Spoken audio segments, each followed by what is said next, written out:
Olá, pessoal, sejam bem-vindos a mais um Movicast, o podcast da construção civil que vai abordar o tema pelo lado um pouco mais humano. O foco vai ser mais nas pessoas do que nas obras e nos projetos, digamos assim. Eu sou Edson Poyer e estou aqui hoje com Edgar Ramos. Edgar, que já foi gerente de obras, hoje é CEO da Bivence. Te chamar de um empreendedor digital, talvez. Construção civil é o que fez mais parte dessa sua vida. Edgar, para a gente começar, antes da gente falar de obra em si e falar desse seu novo momento, eu gosto muito de entender as motivações das pessoas e entender aquilo que construiu o Edgar. Então, queria que você se apresentasse aí rapidinho, mas queria que você nos contasse qual que é a tua primeira memória em relação à construção civil, quem era o Edgar um pouquinho antes de decidir trabalhar nessa área, o que te fez andar nesse caminho? Opa, Edson, primeiramente quero agradecer, tá, o convite do Orça Fácil, né, que de longe ali é um software de gestão, de orçamentação, de planejamento que eu tenho acompanhado, né, há diversos anos. Inclusive também eu utilizo ele no meu dia a dia, né, tem facilitado bastante, tá?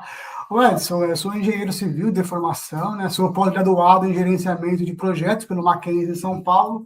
E aqui em Santa Catarina também completei recentemente minha outra MBA na parte de gestão de obras mesmo, tá? Sempre atuando ali na parte de orçamentação, planejamento e também gestão de obra, né? Iniciei ali em 2009 ali como estagiário, né? Eu comecei a faculdade em fevereiro, em março mesmo ali, o mercado estava bem aquecido, fiz algumas entrevistas, né, com o pessoal da própria sala mesmo ali, e a partir dali já comecei a estar estagiando, né? Processo de estágio, o pessoal foi me dando os primeiros insights ali na parte de orçamentação, leitura de projeto, passei a ser assistente, me formei em engenheiro civil, trabalhei muito tempo ali na parte de produção mesmo, hospitalar, obra de galpões, né, obra industrial, residencial, diversos tipos de obra, e também atuei como gerente de obras. Em São Paulo foi a Afonso França, uma construtora bem bacana também ali, onde eu atuei como gestor de obra hospitalar, né, para o Grupo DASA, para a Reddor também, e foi ali que começou meus primeiros passos na parte de empreender, ou seja, eu não tinha uma visão clara, né, na parte de engenharia, onde eu iria chegar como um profissional, mas olhando para trás ali, a gente acaba percebendo que a gente sempre gostou de resolver problemas. Isso é o principal das coisas que a engenharia propõe para a gente, né? Ou seja, a construção civil ali, querendo ou não, tem algo fascinante ali, porque a gente pega ali um terreno, né, de uma forma vazia, de repente ali existe um prédio, existe um hospital, e, cara, essa parte da construção civil, esse desafio do dia a dia foi uma coisa que me agregou bastante, né, que eu aprendi bastante também, tá? Quando eu comecei ali, eu não imaginava, né, que eu teria uma empresa de engenharia, né, que eu iria ministrar cursos também, tá? Que eu faria mentoria, participaria, né, de um podcast, igual hoje eu estou aqui no Nossa Fácil, que é uma honra também, e o meu foco foi sempre aprender a profissão ali. E uma das coisas que a obra também me ensinou muito, Edson, é a parte de humildade, né, porque na faculdade, né, a gente aprende muito questão de cálculo, questão de estrutura, né, mecânica do sólido, né, várias matérias ali bem complexas, física e tal, mas ela não te prepara para o dia a dia de uma gestão de obra, né? Porque não é uma outra realidade, né? A gente descobre que conhecimento não é tudo, né? É só livros e questão de forma, né? A gente aprende muito no dia a dia ali com os mestres de obra, né, com os ajudantes, com os nossos encarregados, com a nossa equipe como um todo ali, tá? E essa é uma das lições que a gente aprende no canteiro de obra, que é a questão de liderança, né? E liderança a gente aprende ouvindo o próximo. Não, e aí eu queria pegar o gancho nisso que você falou, e queria voltar lá naquela época de estagiário, lá no começo, quando você era estagiário. A gente tem expectativas em relação à profissão que a gente escolhe. Sim, sim, sim. E você falou, desse aprendizado dos mestres de obras, eu não sei se é isso, né, o caminho da sua resposta, mas qual foi o primeiro choque de realidade? Quando você chegou, comecei a trabalhar, o que tu viu que era completamente diferente daquilo que você esperava? O primeiro choque de realidade ali foi perceber, né, que a engenharia do papel é totalmente diferente da engenharia vivida em loco ali, né? No projeto tudo aparece, né, bem organizado, né? Porém na obra a gente vê, né, que não tem como, todo dia é um dia, né? A obra é muito dinâmica, né? Todo dia acontece imprevisto. é um fornecedor que atrasa, né? É um material que acaba que não chega, é alguém da equipe que acaba faltando, querendo ou não, isso gera uma dificuldade no dia, né, desse trabalho. Às vezes o tempo está bom, tem uma concretagem prevista, de repente cai aquela chuva lá que a obra fica parada durante 4 dias, né? O cliente, muitas vezes, que muda de ideia, e a gente precisa estar sempre entregando resultados, aprendendo a lidar cada vez melhor com essas dificuldades do dia a dia, e querendo ou não, tudo isso se converte em pressão também. E explorando um pouco mais desse Edgar mais jovem, eu acho que nós dois ainda estamos jovens, mas, né, Sim, com esse certeza. Edgar mais jovem ali. Por que você escolheu ir nesse caminho, cara? O que te fez realmente migrar para esse mercado? A minha família sempre empreendeu, né? E eu sempre tive essa curiosidade de querer empreender, né? Porém, eu não tinha qualidade de vida, né? Ou seja, eu começava a trabalhar de fato ali às 17 horas da tarde, que era a hora que o pessoal da obra ia embora, né? Parava de ir no meu container ali para pedir solicitação. Ou seja, era uma rotina muito estressante ali, né? E foi pensando nisso que eu resolvi empreender, abrir empresa nesse sentido, voltado para a orçamentação e também gerenciamento de obra, que foi uma dificuldade que eu enxergo no mercado, que até hoje existe bastante, né? Então, de novo, eu estou aproveitando aquilo que você está falando aqui para construir a nossa conversa, e aí tem um ponto aí que é importante, que é o seguinte, é claro, e a gente percebe tranquilamente que você tem um conhecimento técnico, né? Sim. E durante o desenvolvimento da sua carreira, principalmente nesse papel de gerente, você teve que adquirir novas habilidades, que tanto a prática quanto você aprendeu quando entrou, quanto aquilo que você aprendeu na universidade são um pouco diferentes, né? Sim, claro. Cara, em que momento você percebeu que aquilo que você tinha aprendido, que era mais técnico, não era mais o suficiente para você dar esse salto, né? Você falou para a gente ali do processo de gerência, mas teve um processo um pouco antes e depois essa questão de empreender. Quando que você percebeu que essa parte técnica não era o suficiente para você ascender, digamos assim, ou mudar esse seu papel para algo que te deixasse mais confortável? Perfeito. Ô Edson, acho que todo mundo, né, como engenheiro hoje, que empreende, inclusive, teve essa transição ali, né, essa virada de chave, né? Ou seja, durante muito tempo eu acreditava que conhecimento técnico era a principal ferramenta para crescer, né? Eu sempre estudei bastante, eu sempre queria aprender mais, eu já fazia muito curso, né, AutoCAD, Excel avançado, Project, né? Naquela época que tudo era muito em loco, né? Não era igual hoje, né, que tem bastante informações, né? Eu lembro que na época lá eu não tinha ChatGPT, o Google não era como era hoje, né? Eu tinha que entrar no Wikipedia lá, pesquisar algum assunto da matéria. Na construtora tinha lá impressão à vontade, eu imprimia aquele caderno e ficava folheando, estudando, né? Isso nos ônibus, nas horas vagas, né? Porém, não é assim que a coisa funciona na prática mesmo. Lógico que é fundamental, né? Você ter esse conhecimento técnico, até porque para você passar nas matérias da faculdade, né? Mas como o assunto aqui é focado na profissão, o conhecimento técnico ele é importante sim, mas ele não é tudo, né? Ou seja, na verdade, até certo ponto, a técnica ela é importante. Pensa uma obra aí com 20 pessoas trabalhando na equipe administrativa, né? Fora a produção. Se não tiver um alinhamento, uma comunicação ali, acaba que vira muito conflituoso ali, né? Fazendo uma obra cada vez mais estressante, que é ruim para todo mundo, né? O ambiente não fica sustentável ali, né? Ou seja, tomar decisão também a todo momento, né? Gestão de pessoas, né? E quando eu falo de gestão de pessoas, não só a gente como gestor de obra, né? O encarregado precisa aprender gestão de pessoas, o mestre de obra precisa aprender gestão de pessoas, o técnico de segurança precisa aprender gestão de pessoas, ou seja, é uma situação se a gente não aprende na faculdade, né? E foi aí que eu percebi que a gente, para ser um engenheiro, um engenheiro gestor, a gente precisa aprender a fazer gestão. E quando você é técnico, a gente responde o quê? Pelas nossas atividades, né? Agora, quando você é um gestor, a gente responde pela equipe como um todo, entendeu?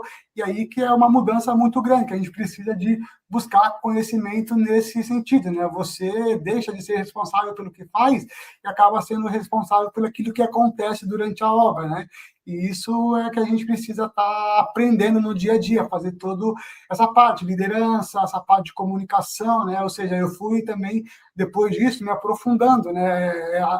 Terminei a faculdade ali, aí passei a fazer uma pós-graduação de gestão de projetos, né, no Mackenzie, ali no Higienópolis, em São Paulo. E lá a gente começa a ter esses insights, né, essas ideias, né, e como é uma pós-graduação, a gente lida com muitas pessoas também que já teve experiência, né, um público também mais maduro, até questão de profissão e também de idade, que vai agregando a gente como nessa questão de comunicação, de liderança, né, toda essa gestão que na faculdade, propriamente, ela não ensina a gente, né? E, cara, você falou ali de algumas coisas que funcionam, falou um pouquinho de estresse nesse processo, e, cara, eu queria saber a tua opinião. O que atrapalha mais? É a falta de conhecimento técnico ou a falta de gestão? E eu entendo, né, que não dá para não ter um dos dois, você precisa ter os dois em algum nível, né? Sim, sim. Não dá para ter só o técnico e não ter a parte de gestão e comunicação, e não dá para ter só comunicação e ninguém saber o que fazer. Mas, cara, o que você acha que atrapalha mais nesse dia a dia da obra?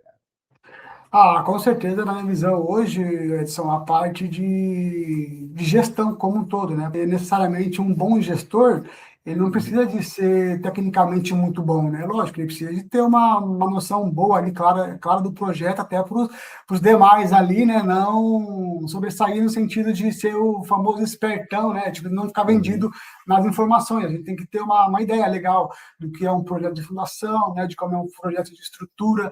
A gente precisa, né, analisar ali, ver se está coerente, se não está, até devido às demais expertises de outras obras anteriores, né? Ou seja, tudo isso a gente precisa entender sim na parte tecnicamente, mas não precisa se aprofundar no detalhe, até porque se você fosse aprofundar em algum detalhe técnico, vai demorar anos e você não vai ser um bom gestor ali, né? Ou seja, o bom gestor ele precisa de lidar com a parte de comunicação. Cara, ótimo e faz muito sentido com tudo que a gente vem ouvindo por aqui, com as pessoas que a gente tem conversando, acaba muita coisa convergindo nisso que você falou. E aí eu quero explorar só mais um pouquinho desse papel do gerente, porque, cara, dá para dizer que eu conheci alguns aí nesses meus anos de construção civil, e é um papel que ele... Eu vou usar o termo divertido, para não usar outro termo, porque ele é um grande aglutinador, ele está no centro de muita coisa, né? Ele tem que ter contato com o incorporador, ele tem que dar respostas e prestar contas para quem está acima, né? Ele tem que interagir com todo mundo que está na obra, ele tem um planejamento para seguir, ele tem uma gestão de custos também para acompanhar, para entender se aquilo está desviando muito ou não. Ele é um papel, vou usar o termo até ambidestro, né? Tem que saber jogar com as duas pernas, né?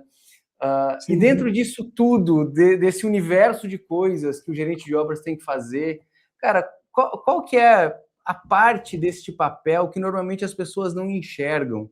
Normalmente passa batido, elas não percebem que isso está no dia a dia ou que é uma coisa importante que o gerente de obras tem que fazer e ninguém percebe, passa batido, mas é algo extremamente importante para o papel.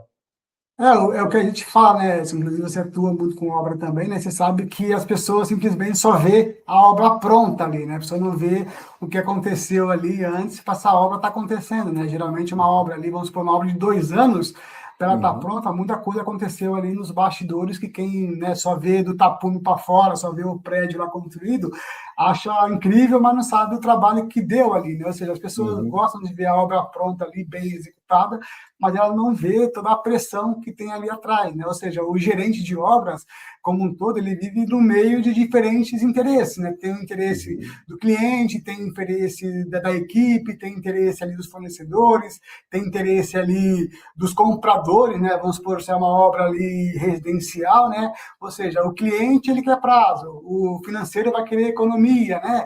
O pessoal da gestão quer que a obra faça, né, com os indicadores já previstos, né? A equipe cada vez mais quer condições melhores de trabalho. Tudo isso tem que estar conciliando, né? O fornecedor quer sempre o melhor preço, quer sempre entregar, né, no prazo que é bom para eles, ou seja, a gente precisa de estar equilibrando esses pratos, né? Ou seja, tem qualidade, tem custo, tem segurança do trabalho, que é uma coisa muito importante, que muitas das vezes é negligenciada, né, em muitas obras que a gente vê aí. Ou seja, tudo isso a gente tem que estar equilibrando, né?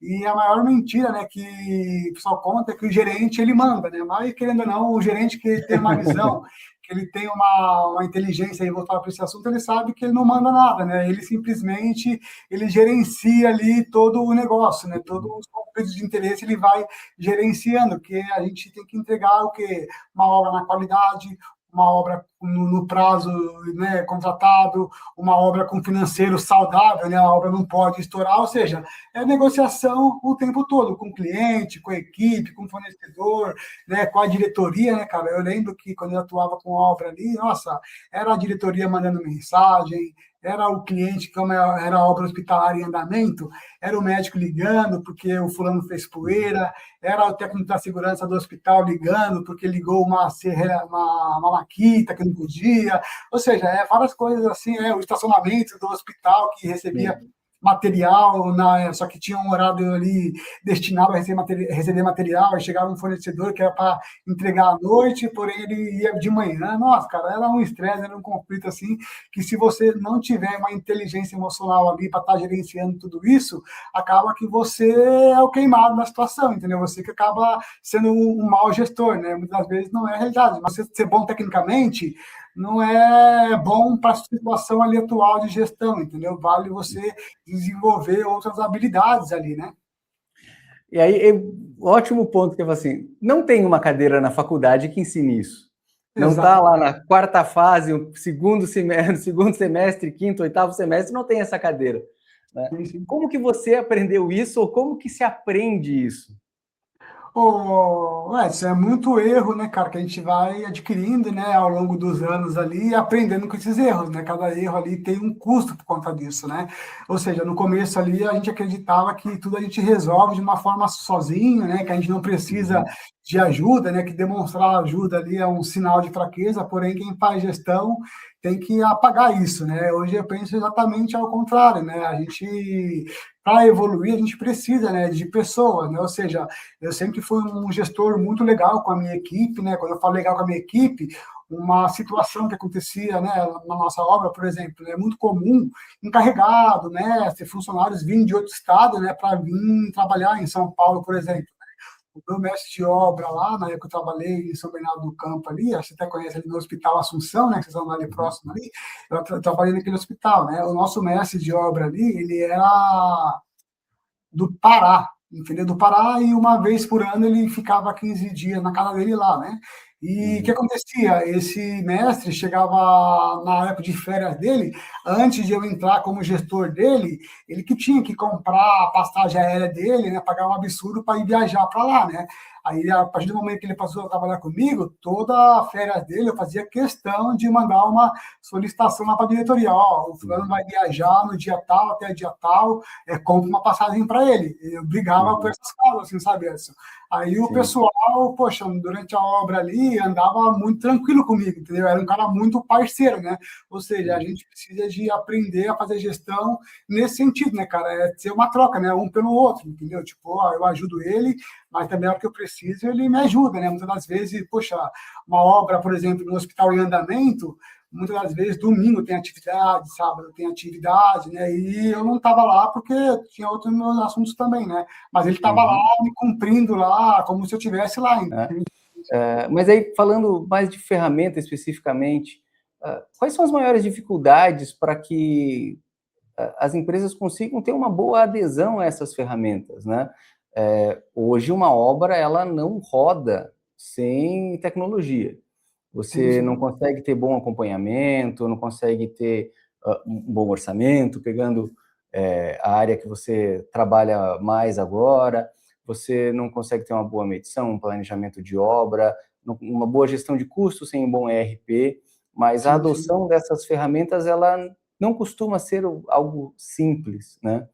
Quais são os problemas principais que você encontrou na implantação ou na utilização dessas ferramentas, muito por parte das equipes, assim, né? Como que isso acontece dentro das empresas? Quais são essas dificuldades que as empresas encontram para fazer com que as ferramentas funcionem bem? E aí, fazendo uma última observação, e aí de um ponto de vista pessoal, e por favor, se você quiser, discorde tranquilamente, sem nenhum tipo de problema. Eu costumo dizer que nenhuma ferramenta, nenhum software ele é perfeito, ele não vai se adequar 100% àquilo que as construtoras, incorporadoras, o pessoal da obra quer. Ele sempre falta alguma feature, e mesmo que você olhe para ele e fale, pô, olha só, tá perfeito, daqui a um mês você vai perceber, puta, podia ter tal coisa, né? Exatamente. Então, assim, muito deste processo, e aí, de novo, opinião pessoal, está muito relacionado de como as pessoas interagem com todas essas mudanças que uma ferramenta traz.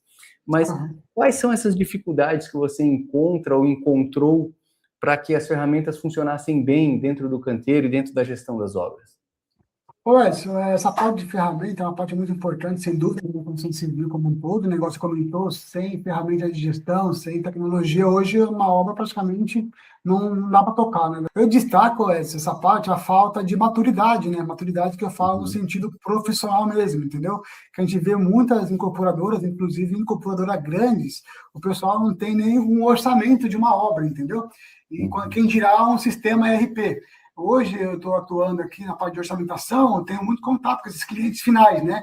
Muitos deles não tem, nunca nem ouvi falar em sistema de gestão, né? De sistema ERP.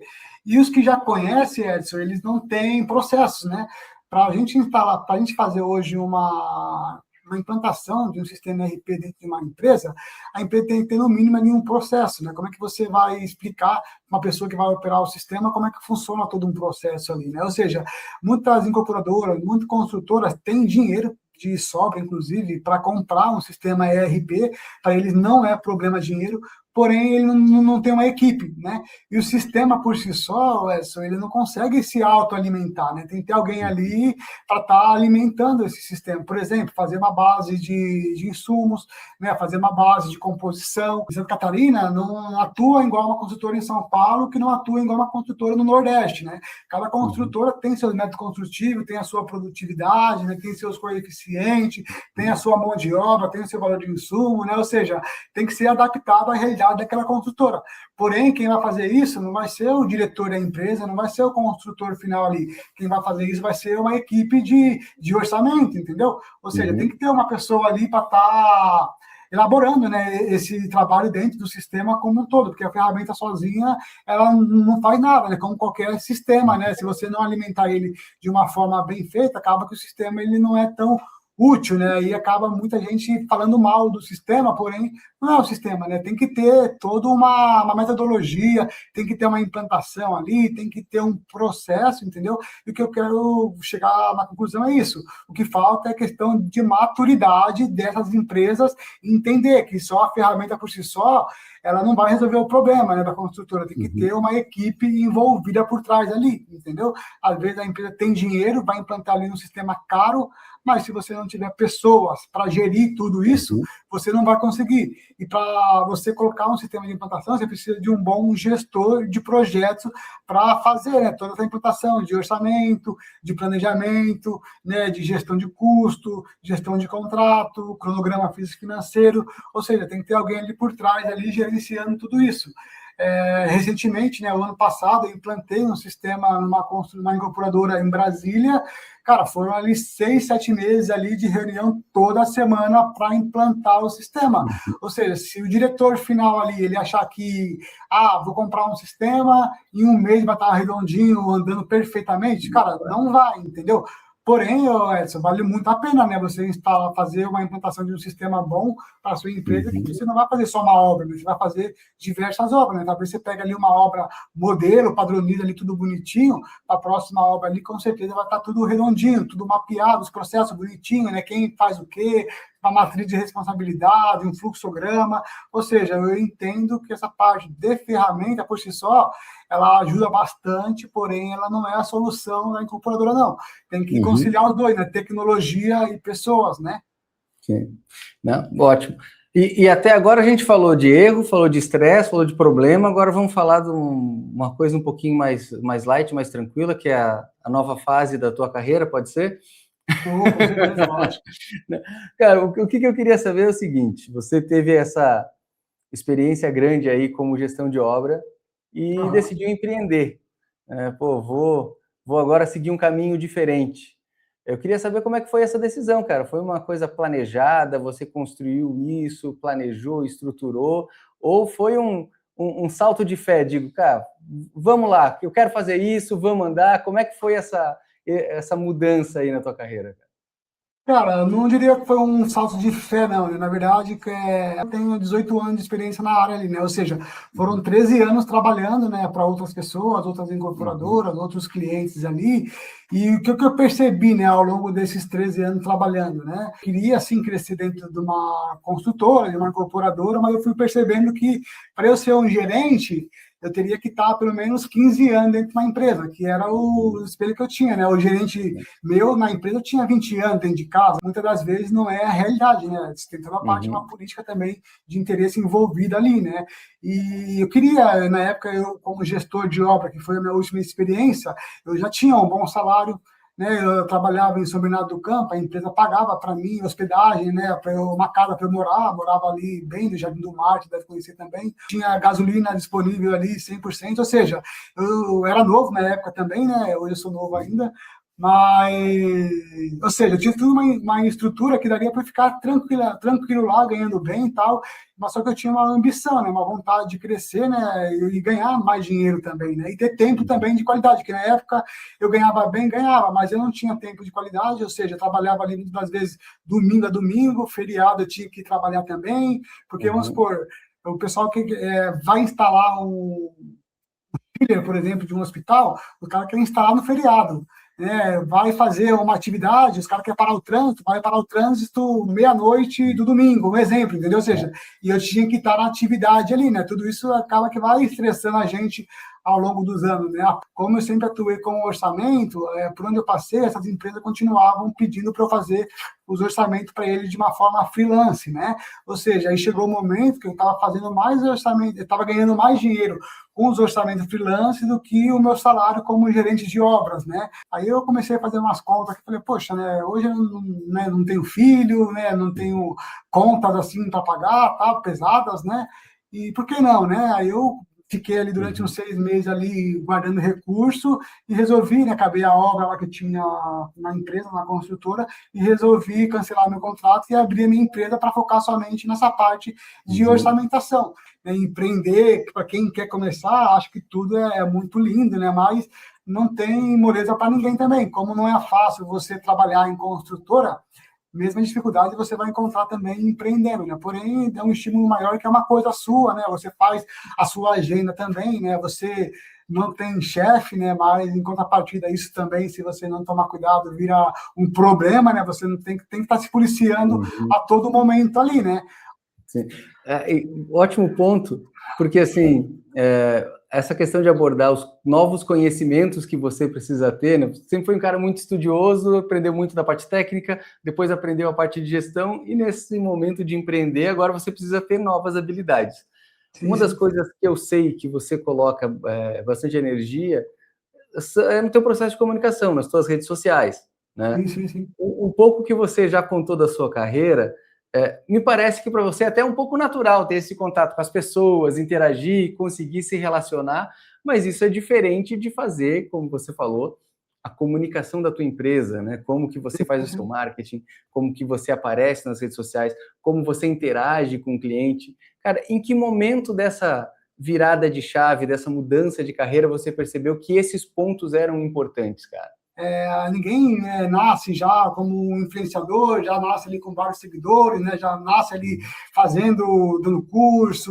E eu lá atrás, né, eu comecei a fazer um post falando que eu estava fazendo orçamentação de obra. Aí, a partir dali, o pessoal foi me conhecendo, foi aprendendo e comecei a dar as caras, mostrando ali todos os bastidores, como é feita a coisa, né? Aí a pessoa vai começando a dar um crédito para você, né? A pessoa vai vendo, né, o seu potencial ali, tá? Quando as pessoas, né, que eu nunca tinha visto, começaram a me procurar, né? Ou seja, eu, por mais que eu seja ali, né, do meio do digital, tenho bastante seguidores ali, né, construo minha comunicação por ali, mas eu sou muito conhecido também do offline, né? Ou seja, construí toda uma carreira ali em construtora, né? Não fui uma pessoa que simplesmente apareceu na rede social ali sem nenhuma experiência, né? Que a gente vê que tem muita gente ali que só faz um marketing bonito, mas você vai pesquisar, a pessoa nunca tocou uma obra, nunca fez nunca analisou um projeto, né? Vende um sonho, mas nunca atuou ali no campo de batalha mesmo ali, né? E não é isso que a gente traz, né?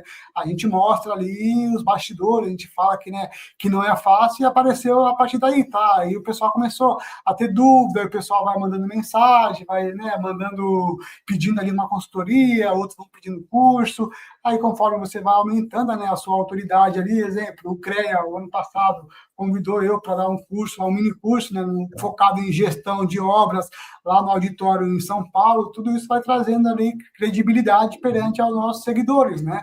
Hoje a gente tem uma comunidade também no WhatsApp, ali tem mais de 1.300 pessoas.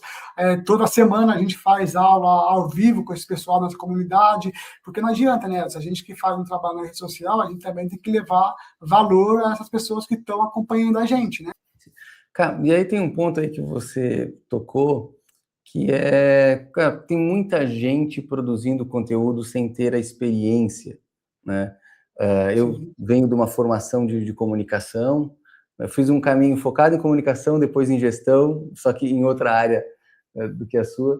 E um dos pontos que eu costumo falar bastante nessa parte, principalmente de redes sociais, é que as pessoas elas não costumam perceber a responsabilidade que elas têm em relação àquilo que elas comunicam. Né? Cada vez mais ficou mais fácil que as pessoas tenham uma grande quantidade de seguidores e aquilo que elas falam impacta a vida das pessoas. Não todo mundo, mas algumas pessoas acabam tomando decisões muito ruins e muito erradas que impactam a própria vida, os seus projetos, porque alguém falou alguma coisa em uma rede social. Né? Exatamente. Cara, nessa tua experiência, o que você percebeu que diferencia, né, essas pessoas que realmente estão ali com foco no trabalho, com uma experiência prévia bacana, que entendem o que estão fazendo, ou esses aventureiros aí que querem viralizar, que querem ficar famoso, pegam uma área específica e aí eu vou usar o termo responsabilidade de novo, porque eu acho que é muito válido, né, quem está numa rede social se preocupar com aquilo que eles podem causar a partir da comunicação deles, cara. O que diferencia esse pessoal?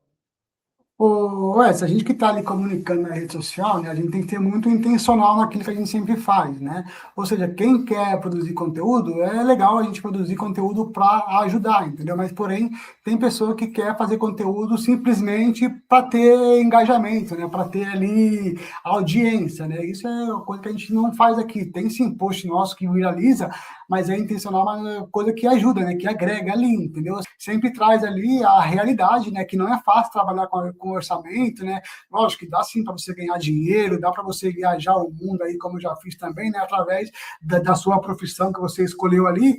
Porém, não é um caminho de um dia, né? Não adianta você fazer um curso hoje, pode ser o meu, ou então qualquer curso, e achar que mês que vem você já vai estar ganhando rios de dinheiro aí, curtindo a vida doidada. Não, né? Essa não é a promessa que a gente faz no nosso curso, não. A gente mostra ali, de fato, a realidade, né? Porque construção civil é uma coisa muito séria, né? Falando de orçamentação de obras, inclusive, é um assunto também muito sério, né? Você está mexendo ali com a expectativa, né, do seu cliente, estamos falando ali de dinheiro, entendeu? Poxa, cara, vamos supor que a gente faz um orçamento ali lá na frente, lá está totalmente errado ali, seu orçamento ali, vai trazer prejuízo para esse cliente. Você vai ter que aprender a fazer marketing, você vai ter que aprender a fazer o levantamento, a fazer uma proposta, né?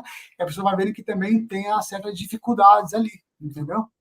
Cara, isso é muito bom e é muito importante, assim, no sentido das pessoas construírem as suas comunidades a partir de conteúdos sólidos, de coisas que realmente fazem sentido, né? Não de coisas que são pouco práticas e até pouco tangíveis e pouco próximas da realidade. Mas, Edgar, a gente tem um quadro fixo aqui nas nossas conversas que se chama demolição ou reconstrução. Legal. Ou seja, eu vou pegar aqui frases que normalmente são ditas na construção civil.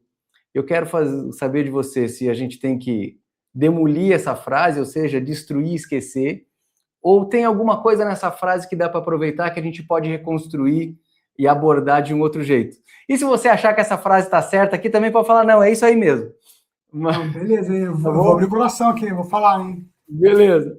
A primeira frase é: obra se aprende na prática, não se aprende em curso. A gente tem que demolir isso ou reconstruir? Eu tenho que reconstruir, né? Tá. Eu acho que é um complemento das duas, tá? Eu acredito que você só fazer curso e fazer uma obra, você não vai ter um êxito igual quem tem as duas vertentes ali bem consolidadas, entendeu? Eu acho Sim. que sim, a pessoa tem que ter experiência, né, com obra, mas também tem que estudar, né, tem que se aprimorar, entendeu? Foi como a gente Uhum. comentou, né? Não adianta você só ser bom tecnicamente e não saber ali a parte de gestão. Ou seja, basicamente é esse. Se você for focar só em cursos e não viver a prática ali, acaba que a coisa não vai completar. Você vai conseguir fazer uma obra? Ah, você vai. Mas será que você vai conseguir entregar uma obra na qualidade, no prazo e no custo estimado? Fazer uma obra com dinheiro infinito é fácil, mas não é assim que a obra funciona. A obra tem Uhum. um custo, a obra tem um prazo, a obra tem uma qualidade. Ou seja, aí quando você alinha, né, a tela alinha a sua experiência de obra com cursos, por exemplo, faculdade, isso vai agregar uma coisa à outra, né? Agora, lógico, né, você consegue sim fazer uma boa obra sendo um bom gestor. Você pode contratar alguém que faz uma boa obra. Eu, por exemplo, né, quando eu atuava com obra, como gestor de obra, cara, tinha semana assim que eu pisava na obra 2 vezes no canteiro. Por quê? Uhum. Eu já sabia o que estava acontecendo na obra ali, né? Eu tinha uma equipe muito boa, esse mestre aí era excelente, comentei com você, ou seja, ele de obra entendia até mais que eu, entendeu? Não tem vergonha nenhuma de falar Sim. isso, né? Até porque é um cara que já atuou há 20 e poucos anos Uhum. só no canteiro de obra, a gente tem que Sim. absorver conhecimento dele. Sim, não, ótimo. Segunda frase. Quem é bom tecnicamente sempre cresce. Quem é bom tecnicamente sempre cresce. Se ele for bom também nas inteligências emocionais ali, digamos, ele vai crescer. Agora, se ele for bom somente tecnicamente, ele não vai crescer, não. Uhum. Porque geralmente o que acontece? O perfil que é muito técnico, o cara ele é muito incisivo, né? Ele é muito certo, né? Não, aqui Sim, é isso porque tá falando, porque tá na forma, tá na matemática. E na sim, obra, no dia a dia de gestão, é bem assim, né, Edson? É sim. choveu, tem que mudar a rota. O cliente mudou o projeto, tem que mudar a rota, recalcular, né? Ou seja, se você for muito tecnicamente ali, você não cresce, não. Terceira frase. Rede social é perda de tempo para engenheiro e arquiteto. Não, isso daí pode reconstruir total até deletar, né? Isso daí, na verdade, deveria ser uma obrigação, né, cara? Porque quem não é visto não é lembrado, né? A gente Uhum. tem esse costume aqui, né? Muitas das vezes tem pessoa que é extremamente competente naquilo que faz, mas se você não demonstrar isso para as pessoas, né, para o mundo ali, quem vai saber quem Sim, é o Edson, quem que é o Edgar, né, Edson? A gente tem que sim, sim divulgar o nosso trabalho, né, para a pessoa ver que de fato tem um bom profissional ali e dar um crédito para a gente estar pelo menos fazendo uma conversa, né, alinhando uhum. algum trabalho junto, mandando uma proposta. O engenheiro precisa estar na rede social, não só o engenheiro, como o arquiteto, entre outras profissões também, né? E tem um outro dilema nesse ponto para mim que é tem muita coisa ruim, mas também tem muita coisa boa. Você ficar Sim. longe não é só a questão de você não aparecer, é a questão de você também não aprender, porque você fica muito longe de coisas que podem ser interessantes. E a última pergunta aqui desse quadro, ela tem potencial para ser um pouquinho polêmica, e ela nem é tanto de construção civil, mas a pergunta é: a nova geração não quer mais trabalhar como queria antes? Cara, isso daí é devido à facilidade, né? Como o pessoal comenta aí, né? Quando a geração tem dificuldade, a geração ela é mais trabalhadora, né? Ela vai mais para cima, né? Agora hoje a gente tem facilidade com tudo, né? Isso aí as pessoas acabam que vai deixando, né? Um pouco, né, a desejar ali em questão de Uhum. produtividade, né? Mas isso daí a gente tem que se Sim, adaptar, né, cara? Não adianta quem está empreendendo ficar pensando nisso. A gente tem que pegar o que a gente tem hoje, extrair o que é de melhor e trabalhar com o que tem, né? E quando a partidas também, cara, a gente vê que tem muitos jovens ali, bem mais novos que nós ali, já são milionários, né? Ou seja, a tecnologia ela veio para facilitar. Daí, 17 anos, uma molecada terrível, cara, que estão indo para cima e estão ganhando uhum, dinheiro que pessoas em anos de experiência empreendendo sim, não ganham, entendeu? Ou seja, se você sim. saber utilizar essa juventude em prol da sua empresa, você vai ter um ganho muito bom também, entendeu? Edgar, para a gente começar a ir para o fim, a última pergunta que eu tenho para você é: com toda essa tua experiência, né, começou lá estagiário, cresceu na carreira, virou gerente de obras, resolveu empreender, né, na área que você é melhor, que produz conteúdo de qualidade, passou esses anos todos aí na construção civil. Se fosse voltar lá para aquele Edgar, antes de virar estagiário, cara, como que você recomeçaria a tua carreira, por onde você recomeçaria, até numa forma de conselho para quem está iniciando agora, está na faculdade, está saindo da faculdade, como que você construiria uma carreira do zero a partir de hoje? Ué, se eu pudesse deixar aqui, né, uma mensagem aqui, né, para todos que estão escutando a gente ali, cara, eu começaria da seguinte forma: eu aprenderia sim a parte técnica, né, até porque no início da carreira a gente vai precisar da parte técnica, porque na faculdade exige parte técnica, né? Se você não for técnico, você não consegue passar em cálculo numérico, em cálculo diferencial, em física, ou seja, exige sim ter tecnicamente, né, porém não parar somente na técnica, né? A gente precisa desenvolver a nossa parte do quê? De comunicação, a nossa parte de liderança, a nossa parte de posicionamento, né? A parte de relacionamento é uma parte muito legal a gente aprender. Inclusive, até sou crítico, né, do home office total, entendeu? Eu acho que as pessoas que estão vindo, a nova geração, sim, tem que trabalhar no escritório, tem que levantar cedo, né, e viver aquela rotina que a gente viveu lá atrás, né? Que isso vai trazendo experiência, né? A gente sabe como conversar com o diretor, né, como se comportar com o engenheiro, com o arquiteto, tudo isso foi coisas que o home office a gente não consegue ter essa vivência na prática ali, né? A gente precisa de ter liderança, né? E liderança vem através de posicionamento, através de gestão ali, tá? Ou seja, na minha visão, tá, que inclusive já fiz, né, uma pós-graduação em gerenciamento de projeto ali, um dos itens que o pessoal batia bastante lá na pós-graduação, inclusive até em discussão com os alunos também, era a parte de comunicação, né, que é uma parte muito falha dentro de uma organização como um todo, né? Ou seja, a comunicação ela vai impactar, né, aquilo que a gente sabe fazer. Edgar, queria agradecer bastante pelo teu tempo, por essa conversa. Eu acho que conseguiu abrir um pouco a cabeça das pessoas para assuntos que não são somente técnicos. O pessoal vai conseguir entender um pouco dessa amplitude necessária para navegar bem na construção civil. E queria que agora, né, você se despedisse do pessoal, mas também deixasse aqui como que o pessoal te encontra, quais são as suas redes sociais, onde, se o pessoal quiser falar com você, eles te procuram aonde, em quais canais. Eu queria te agradecer muito por esse bate-papo, cara.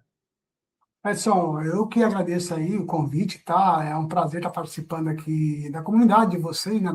Nossa rede social, tá? Quem quiser encontrar nosso trabalho ali, chama @engenheiro-orçamentista no Instagram, tá? No LinkedIn também tá como engenheiro orçamentista e fica à disposição ali, tá, pessoal? Siga a gente ali na rede social e a partir dali também tem a Bivens também, que é uma empresa mais focada na parte de gestão de obra e também orçamentação. E fica à disposição para bater um papo ali, caso alguém quiser, é só chamar no particular ali no PV que a gente vai no papo, tá bom? Novamente, obrigado, Edgar. E, pessoal, esse foi mais um Movecast. E nos encontramos daqui mais alguns dias com um novo conteúdo, um novo entrevistado. E você está convidado a participar. Até a próxima, pessoal. Tchau, tchau.